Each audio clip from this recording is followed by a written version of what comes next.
ابو بکر صدیق رضی اللہ تعالیٰ عنہ کی خلافت بلا فصل پر اس سے بڑی دلیل کیا ہو سکتی ہے؟ اللہ کے نبی نے فرمایا، اپنی زندگی کے آخری ایام میں صحابہ کو جمع کر کے ایک خطبہ دیا جس میں نبی صلی اللہ علیہ وسلم نے فرمایا، میری وفات کا وقت قریب ہے، میں کسی کا حق اپنے ذمے لے کر دنیا سے نہیں جانا چاہتا۔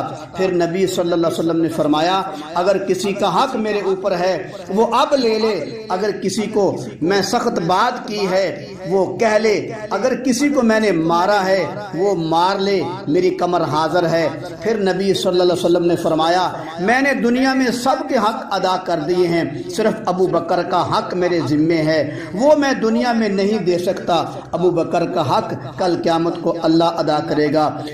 توجہ فرما میرے پیارے بھائیوں، نبی صلی اللہ علیہ وسلم سب کے حق ادا کر رہے ہیں۔ پھر نبی نے صاف صاف فرما دیا، میں نے سب کے حق ادا کر دیے ہیں۔ میں کہتا ہوں اگر نبی کے ذمے حضرت علی کی خلافت بلا فصل کا حق ہوتا تو نبی فرما دیتے میرے ذمے علی کی خلافت کا حق بھی ہے، یا یوں فرما دیتے میرے بعد علی کی خلافت کا حق میرے ذمے ہے، مگر نبی صلی اللہ علیہ وسلم نے ایسا کوئی اعلان نہیں فرمایا اور نہ ہی علی رضی اللہ عنہ نے اپنے حق کا مطالبہ کیا ہے۔ جو کہتے ہیں نبی کے بعد علی کی خلافت کا حق ہے، وہ اصل میں یہ ثابت کرنا چاہتے ہیں کہ نبی صلی اللہ علیہ وسلم نے علی کا حق مارا ہے اور نبی صلی اللہ علیہ وسلم کو حق مارنے والا ثابت کر رہے ہیں۔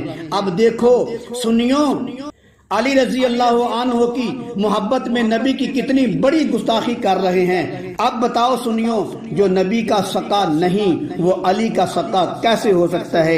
یہ ساری کی ساری نحوست اور بدبختی جو ہے ابو بکر اور عمر رضی اللہ تعالی عنہ سے نفرت کی وجہ سے ہے۔ تو معلوم ہوا کہ صحابہ کا جو گستاخ ہوتا ہے وہ دنیا کا بڑا بدبخت ہوتا ہے۔